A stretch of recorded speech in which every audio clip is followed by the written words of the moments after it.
বাগেরহাটে নানা কর্মসূচির মধ্য দিয়ে মহান মে দিবস পালিত।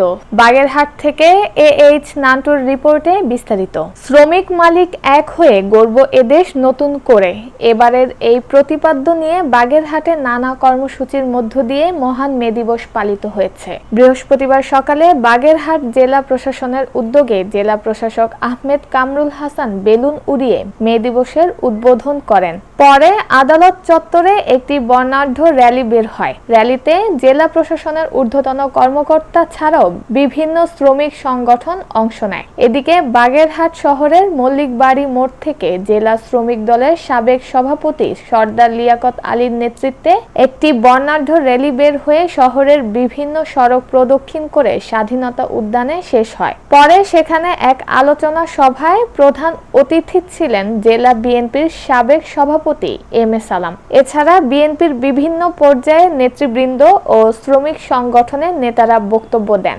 এছাড়াও বাগেরহাটের রামপাল, মোংলা সহ বিভিন্ন উপজেলায় এ দিবসটি পালিত হয়েছে। মহান মে দিবসে জেলা বিএনপির সাবেক সভাপতি এম এ সালাম বলেন,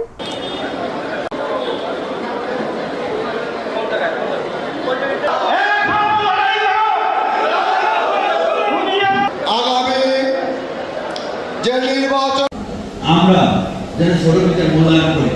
আমরা যারা রিক্সা চালাই, এটা রিক্সা চালককে কিন্তু আমরা আসলে মূল্যায়ন করি না। রিক্সা চালক তারা শ্রম দেয়, যারা ভ্যান চালায় শ্রম দেয়, যারা বাস পরিবহনে আমাদের সেবা দেয় তারা শ্রম দেয়।